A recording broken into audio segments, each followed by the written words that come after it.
d'État déjoué. Que s'est-il passé le 3 janvier? Ou du moins, qu'est-ce qui était prévu? Le ministre de la Sécurité répond. Dans la déclaration que vous allez suivre, le ministre Sana lève le voile sur le cerveau du complot, le financement, les complices et la finalité du funeste projet. Un projet de déstabilisation qui implique militaires et civils. Écoutons la déclaration du ministre.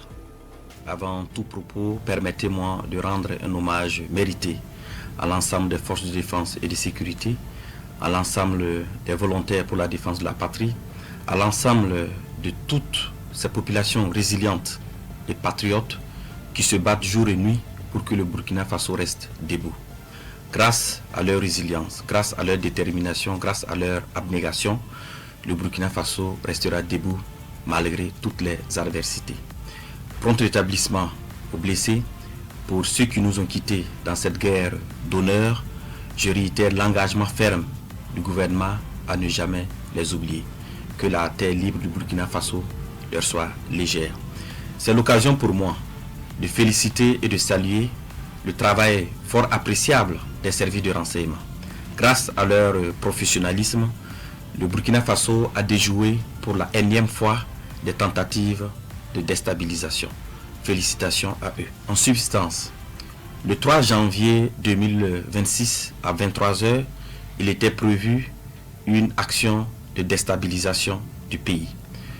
Cela allait se faire par une série d'assassinats ciblés des autorités civiles et militaires, en commençant par la neutralisation du camarade capitaine Ibrahim Traoré, chef de l'État, président du Faso, soit à bout portant, soit par une action pour miner son domicile.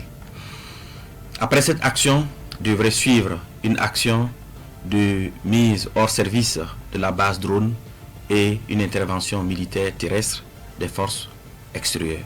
Les acteurs impliqués pour une question de confidentialité et aussi pour éviter de compromettre l'efficacité des enquêtes, nous allons citer seulement l'acteur principal. Il s'agit de l'ex-lieutenant-colonel Paul-Henri Sandaogo Damiba. Alors, il a eu pour mission clé de concevoir et de planifier les actions, de rechercher et de mobiliser les fonds, de recruter des populations civiles et des militaires. Les militaires avaient pour mission de coopter d'autres militaires, de mettre en place des groupes d'action avec des missions bien déterminées.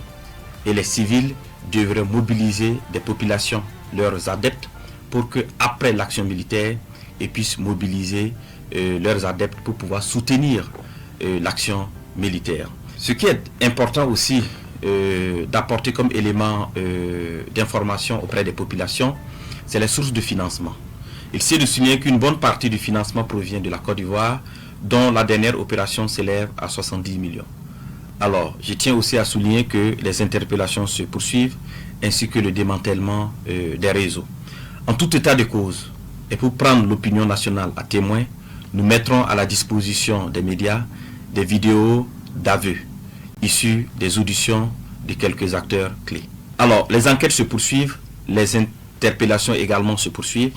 Alors, toutes les personnes impliquées dans cette affaire seront présentées devant le procureur du Faso, et toute la rigueur de la loi s'appliquera à eux. À l'endroit des Burkinabés, je tiens à rassurer les populations que la situation est sous contrôle.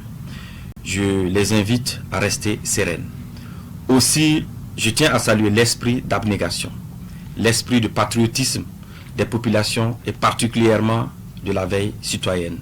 Cette énième mobilisation des populations pour protéger leur leader, le camarade capitaine Ibrahim Traoré, témoin de leur détermination à soutenir la marche irréversible de la libération du Burkina Faso des chaînes de l'impérialisme. Je lance aussi un message d'unité nationale, de cohésion sociale et d'appel à vigilance accrue aux populations pour renforcer la veille stratégique de lutte contre l'impérialisme.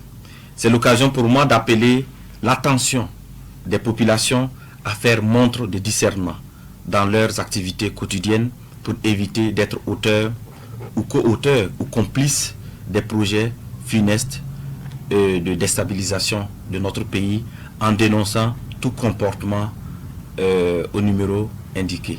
Alors, je souligne cela parce que dans les investigations, de nombreux citoyens civils ont été également interpellés parce qu'ils ont été utilisés naïvement pour faire des courses ou pour transmettre des commissions par-ci, par-là. Et donc c'est pour cela que je tiens réellement à ce que les populations soient vigilantes, à ce que les populations montrent le discernement dans leurs activités quotidiennes.